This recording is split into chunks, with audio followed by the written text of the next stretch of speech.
kona takutanga kupa vanhu maflyers aya maflyers aya pano pamesina pabhodhi tutofamba so tutanga kufamba takananga pabhodhi. Okay. Are you on the ground already? Yeah, we are now on the ground. We are busy on the ground now. Okay. So tell us, how is the turn up there? What are the people saying on the ground? If you, are you meeting up with the locals there? Yes, but the official time is at 10. It's at 10. Yes. All right. And during your going there, did you go with buses? Did you get buses that carried you? Like how is the number there? Plus minus 100. Plus minus 100. Yes. Okay, but are you expecting more people? Others are still coming. Okay. All right. Okay. And what is your message to the world, and what is your message to the people of Zimbabwe? Hello? Hello, sir. How are you? I'm alright. How are you, sir? Good. You're speaking to Kenan Rusike from JCTV Africa. Yes, sir. All right. Okay. I understand that you are at the Beitbridge border post for the march. Yes. All right. Can you tell us how is the situation? How is the mood and the people that we have interacted with there? How are they? We have been here in the Beitbridge border post from Tuesday. All right. We came here, and once we put we have been, campaigning and letting people know about the march. All right. From way back when we got the permit for us to march. All right. But now people, even within the circles here, they were excited. People that are here are excited to do the march. Okay. And we are going to see how the day goes, because we are looking forward to the start at 10 o'clock, where people start protesting, then up to 1400 hours. So we're still monitoring the situation, even though we've received serious security threats on our people. Okay. And, also serious threats that have came in through to our groups and other things. So what kind of threats were they? Can you paint a picture for us? What kind of threats? What are they saying? We've been receiving threats from people that are within the ZANU PF circuit, sending voice notes telling our group members that you cannot come to the and right now I'm just receiving reports that some of our members that we left at the border because we're going to collect certain things in Messina. I'm just receiving a report that some of our members have been beaten. So we're still trying to get who has done that and stuff like that. So one of our leaders is making a call. So, but we've been receiving these threats. ZANU PF saying, if you come to the border, we are going to sort you guys out. We're going to beat you up. The whole lot of threats that have been made against us. Okay, but have you reported to the police what the police are saying? Are these people that have been beaten, are they from the Zim side or from the SA side? I'm not sure, because we are still trying to get clarity on this very issue. Right now, it happened as I'm just talking to you. One of our leaders got the message from the guys that are there on the ground. But also, remember, some of these we raised them when we were making the appeal, like when we were making writing our letter, petitioning the court to grant us the march. All right. So we also raised these issues with the courts and also the police and the metro to say we have received some threats, but because of we had gone through the right route, they had promised us that they are going to be on alert and they are going to make sure that it's going to be a peaceful demonstration. No one is going to attack us. That's what the police had promised us. So we hoped on their guarantee that they were going to, protect us during the march. All right. Let's look at the people that are earmarked to speak there. Who is going to be speaking there? Do you have any leaders that are of note that are going to speak? At the present moment, it's only within the organization Progressive Zimbabweans. One of the keynote speakers was going to be he was going to address the people that will be demonstrating during that, and they will be able to also address the media, expressing our concerns, because our primary concerns, it has been about the rigged elections, it has been the economic collapse that we see in Zimbabwe, and the things, things that have not been changing for the longest. Zimbabweans are suffering. We have become economic immigrants, and these are our concerns as Zimbabweans. When will Zimbabwe be okay for Zimbabweans? When will our country be all right for us to be productive at home and to work at home and to raise our families within the borders of Zimbabwe?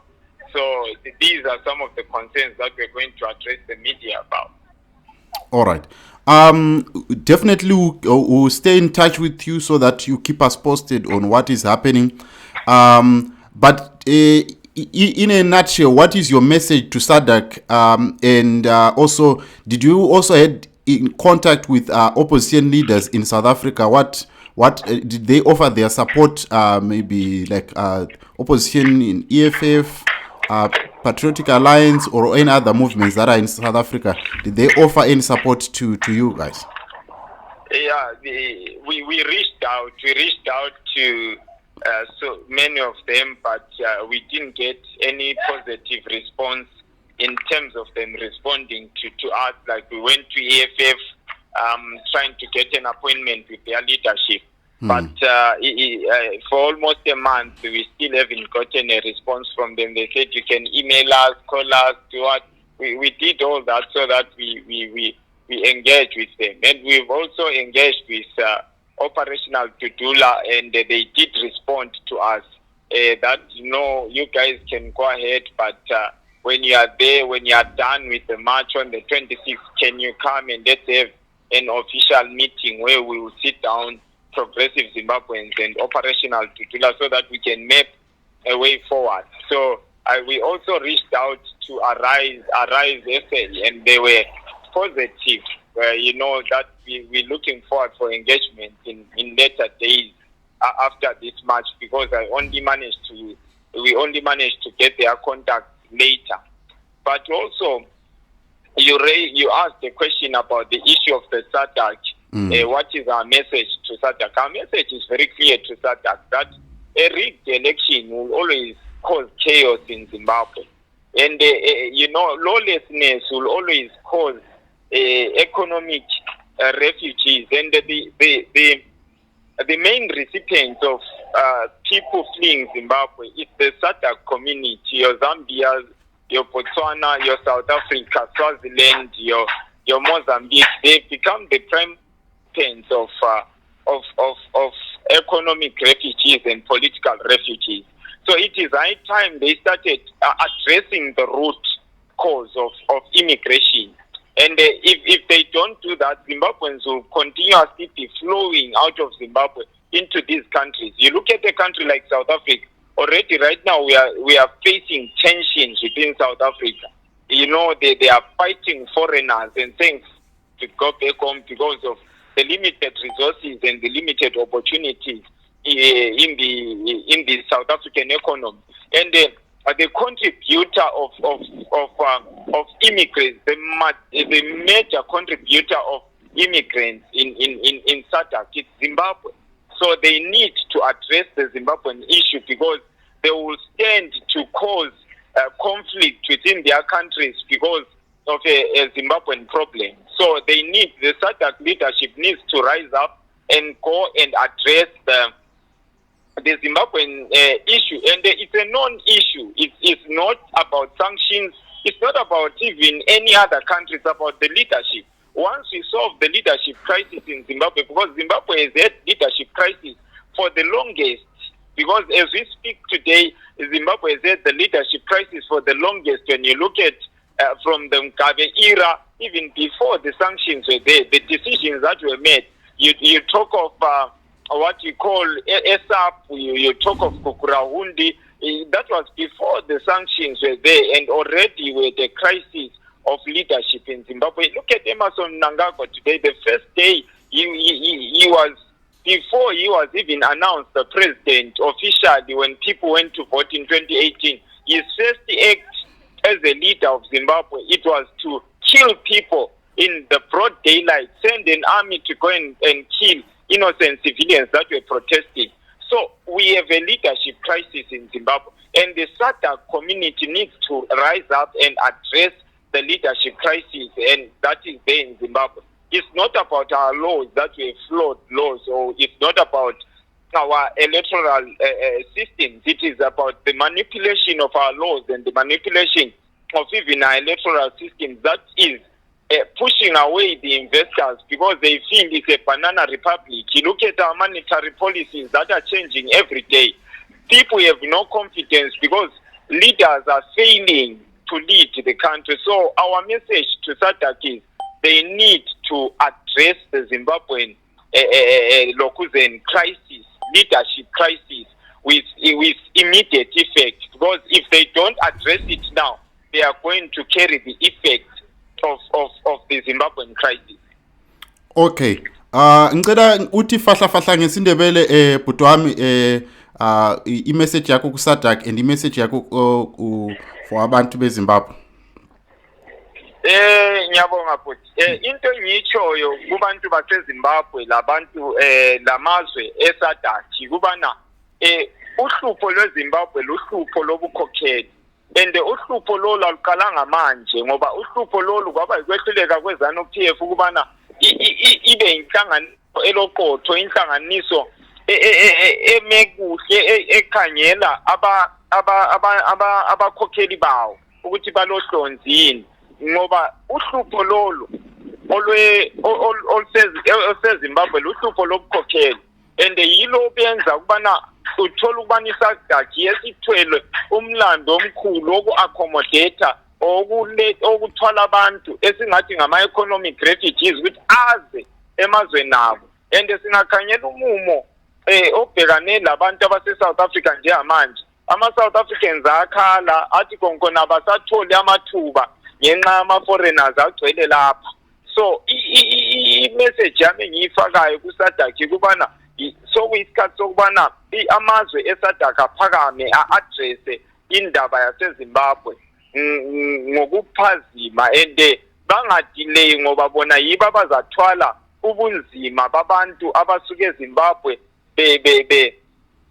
beqhuma amabhoda besiya emazweni abo lawo, and besiyahlupha abanye. Uzothola ukuthi abantu abalazincwadi ezifanele amaZimbabweni. So la ama-SADC countries abayiwo agcina sethwele umlando omkhulu okubana nakekele laba bantu. Kodwa-ke bona abakhokheli bamazwe aseSADC uhlupho bayalazi ukubana uhlupho lwaseZimbabwe luhlupho lobukhokheli, and ma bengaphakama bayi-addresse le ndaba yobukhokheli, zonke izinto ezizaba right and konke kungahamba kuhle, ngoba vele uhlupho lolu olobukhokheli kaluqalanga namhlanje, lwaqala kudala eZimbabwe. It's not indaba yokubana ilokhuzeni ama-economic lokhuzeni ama-sanctions afakwa ngabo-America asenze ukubana iZimbabwe ibe nje, kodwa yikubana ilokhuzeni iZimbabwe iyehlulekile ukubana ibe lobukhokheli obuqotho obungakhokhela abantu baye phambili.